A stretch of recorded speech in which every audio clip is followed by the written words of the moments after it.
కూటమి ప్రభుత్వం ఏర్పడిన తర్వాత రైతుల కష్టాలు అనేనిగా మొదట్లో రాజశేఖర రెడ్డి గారు కానీ అలానే జగన్మోహన్ రెడ్డి గారి ప్రభుత్వంలో వర్షాలు చక్కగా పడడం కానీ గిట్టుబాటు ధరలు కానీ అలానే ప్రభుత్వం నుంచి రైతులకు అందాల్సినటువంటి సహకారం అది కరెంటు రూపంలో కానీ ఎరువుల రూపంలో కానీ విత్తనాల దగ్గర నుంచి పంట అమ్ముకునేంత వరకు కూడా ప్రతి ఒక్క దాంట్లో కూడా అటు రాజశేఖర రెడ్డి గారు కానీ జగన్మోహన్ రెడ్డి గారు కానీ ఇద్దరు కూడా చేసినటువంటి కృషి వల్ల రైతులు చాలా చక్కగా సంతోషంగా కూడా ఉన్నారు.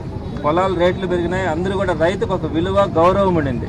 అదే తెలుగుదేశం పార్టీ ప్రభుత్వం వచ్చేటప్పటికి వర్షాలు లేక అందరూ నానా తంటాలు పడి రైతులందరూ కూడా పొలాలను అమ్ముకునే పరిస్థితి కూడా మనం చూసినాం. సరే 2014-19 మధ్యలో అదేవిధంగా ఇప్పుడు కనుక తీసుకుంటే ఈ కూటమి ప్రభుత్వం వచ్చిన తర్వాత ఎక్కడ కూడా రైతుల గురించి ఆలోచించే పరిస్థితి కూడా లేదు.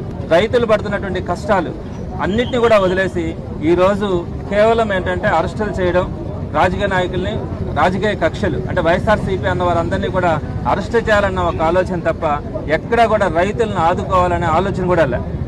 మొట్టమొదటిగా ఏం చెప్పినారు, రైతు భరోసా అంది అన్నదాత సుఖీభవ కింద సంవత్సరానికి 20,000 లెక్కన ప్రతి రైతుకి అందిస్తామని చెప్పినారు. లాస్ట్ ఇయర్ 20,000 రూపాయలు అందించాలా, అది అందించాలా. ఈ సంవత్సరం 20,000 రూపాయలు అందించాలా, అంటే మొత్తం 40,000 రూపాయలు. ఈ 40,000 రూపాయలకు గాను కేవలం 5,000 రూపాయలు మాత్రమే ఈ రోజుకి కూడా అందించడం జరిగింది.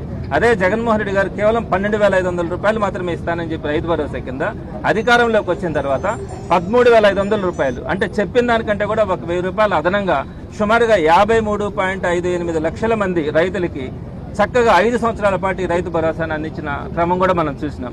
అదే వీళ్ళు మేము 20,000 రూపాయలు అంటే సెంట్రల్ గవర్నమెంట్ ఇస్తున్న దాంతో సంబంధం లేకుండా అదనంగా మేము 20,000 రూపాయలు ఇస్తామని చెప్పి ఈ రోజు అధికారంలోకి వచ్చిన తర్వాత మేము సొంతంగా 20,000 ఇస్తామని చెప్పలా, సెంట్రల్ గవర్నమెంట్ ఇచ్చేదంతా కలిపి 20,000 ఇస్తామని చెప్పినారు. పోనీ దాన్ని కూడా ఏం చేసినారు, కేవలం ఈ 2 సంవత్సరాలకు కలిపి కేవలం 5,000 రూపాయలు మాత్రమే ఈ రోజు రైతులకు ఇచ్చినారు.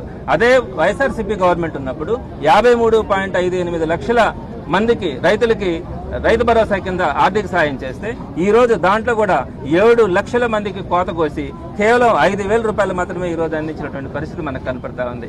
పైగా ఈ రోజు ఎరువుల విషయంకి వచ్చేటప్పటికి వాటిని సబ్సిడీలో అందించాల్సినటువంటి బాధ్యత గవర్నమెంట్ మీద ఉంటుంది. ఇంతకుముందు అదే చేసింది. రైతు భరోసా కేంద్రాల ద్వారా మనం చక్కగా అంటే విత్తనం దగ్గర నుంచి ఎరువులు కానీ ఇవన్నీ కూడా వీటన్నిటిని సబ్సిడీ ద్వారా మనం అన్ని కూడా చక్కగా అందించినాం. రైతు ప్రశాంతంగా ఎక్కడ కూడా రోడ్డు మీదకి వచ్చిన పరిస్థితి కూడా ఉండదు, క్యూలో నిలబడే పరిస్థితి కూడా మనం ఎక్కడ చూడాల. అదే ఈ రోజుకి వచ్చేటప్పటికి ఎరువులు కానీ కాంప్లెక్స్ కి సంబంధించినటువంటి ఆ పురుగు మందులు ఇవన్నీ కూడా సుమారుగా కంపెనీలో 100 రూపాయల నుంచి 250 రూపాయలు అదనంగా పెంచినాయి ఒక్కొక్క బస్తాకి. సరే వాటిని తీసుకొని వచ్చి ఇక్కడ అంటే సొసైటీల ద్వారా కానీ రైతు భరోసా రైతు సేవా కేంద్రాలు అంటున్నారు ఇప్పుడు, వాటి ద్వారా అమ్మించే ప్రక్రియలో కూడా అక్కడికి వచ్చినటువంటి స్టాక్ అంతా కూడా తెలుగుదేశం పార్టీ కార్యకర్తలు కానీ నాయకులు కానీ వాటన్నిటిని కూడా హ్యాండ్ ఓవర్ చేసుకుంటా ఉన్నారు. వాటిని తీసుకెళ్లి ఒక్కొక్క బస్తా మీద 200 రూపాయల నుంచి 500 రూపాయలు బ్లాక్ మార్కెట్లో అమ్ముకుంటా ఉన్నారు. అంటే కేవలం మీరు రైతులను చూసుకోకుండా మీ తెలుగుదేశం పార్టీ కార్యకర్తల నాయకులకి ఉన్నటువంటి స్టాక్ అంతా కూడా వాళ్ళకి హ్యాండ్ ఓవర్ చేస్తే వాళ్ళు తీసుకెళ్లి బ్లాక్ మార్కెట్లోకి వెళ్ళి ఈ రోజు రైతు మీద అదనంగా ఒక్కొక్క బస్తాకి 300 రూపాయల నుంచి 600 రూపాయల దాకా కూడా బడ్డను పడి గత సంవత్సరాల కంటే కూడా ఈ సంవత్సరం ఎరువులు ఇవన్నీ కూడా పురుగు మందులు దొరక్క ఈ రోజు అల్లాడుతూ ఉండే పరిస్థితి ఏర్పడింది. పంట పండించిన తర్వాత కూడా అమ్ముకునే పరిస్థితి కానీ గిట్టుబాటు ధర కూడా లేక నష్టపోతా ఉండే పరిస్థితి ఉంది.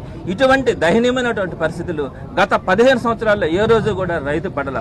ఒక పక్క చూస్తే ఖర్చులు పెరిగినాయి, ఎక్కడ కూడా కూలీలు రేట్లు పెరిగినాయి, అలానే అన్ని రకాలైనటువంటి రేట్లు పెరిగినాయి. కానీ అమ్ముకునే దగ్గరకు వచ్చేటప్పటికి అప్పుల పాలై ఈ రోజు నష్టాలు బారిన పడతా ఉన్నాడు రైతు.